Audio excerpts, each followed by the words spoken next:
Hi guys, kumusta kayong ulit lahat no? So ngayon meron na naman tayong ituturo na mabilisan lang no, kaya wag kayong kukurap.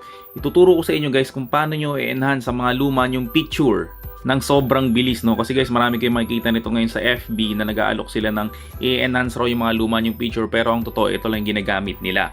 So guys, ang unang-unang mong gagawin ay i-scan mo yung picture na gusto mong i-edit o enhance. So kung wala kang scanner guys no, so meron akong tinuturo paano ka mag-scan ng picture nang wala kang scanner gamit lang yung phone no. So i-click mo lang yung link na tinuturo ng arrow sa taas no, para malaman mo kung paano mag-scan ng mga picture nang wala kang scanner. Okay guys no, so kung meron ka ng picture na yon, ang gagawin mo guys is pumunta ka ng Play Store o ano kaya ng App Store. So i-open mo yon, tapos i-type mo lang guys is Remini.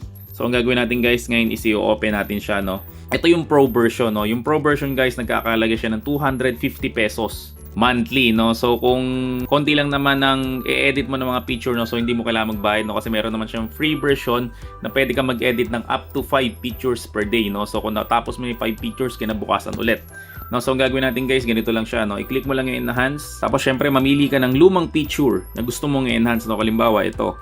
Yan, so kung mapapansin nyo, lumang picture to. So gagawin natin guys, unang gagawin natin is kakrop natin. Okay, kakrop natin, tapos idadrag natin siya ng konti para medyo lumaki siya. Yan, tapos click nyo lang tong check, no? Tapos click nyo ulit yung check sa baba na red. Segundo lang ang inaabot no, na mabilis siya na i-enhance o mabilis siya na i-edit no. So yan, ito yung pinakaluma nating picture. Tapos ang mangyari dyan guys, pag na-enhance mo na siya, ganito ang mangyari sa kanya. Yan, so nakita nyo guys ang pagkakaiba ng before and after no. So guys, syempre pag na-edit na natin, ang gagawin natin guys is i-save natin no. So para ma-save mo siya, kiklik mo lang yung arrow down na to. Yan, so save na siya.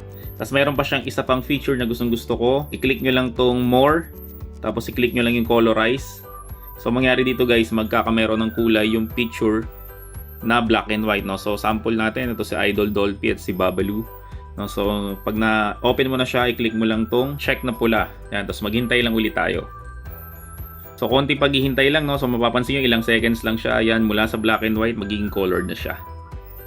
Diba? So simple lang siya no. So pwede nyo ulit siya i-save. And lastly, ang isa pa sa mga magagandang features niya ay itong di-scratch no. Ibig sabihin niyan guys, aalisin nyo yung scratch yung luma yung picture. So guys, halimbawa i-open natin tong isang lumang picture na to no. So marami siyang scratch.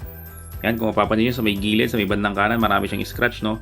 So pagka-open sa kanya, i-click ulit natin itong red na check. Guys, huwag nyo na napansin yung pinakabibig ng babae no. So mapapansin nyo dito, yan, nawawala na yung scratch sa kanyang mga gilid. So ito guys, pag mga ganitong klase na picture, ginagamitan ko pa to ng Photoshop no. So for other tutorial na lang yun no. Pero at least nakita nyo na nawala yung scratch. Tapos pwede na natin siya i-save. So guys, kung nagustuhan mo ang video na to no, huwag mo naman kakalimutan na mag-subscribe, i-hit yung like button, at syempre turn on mo na rin yung notification bell para lagi kang updated sa mga bago kong tutorial na kamukha nito. So maraming salamat ulit sa inyong lahat. See you on my next video at bye-bye!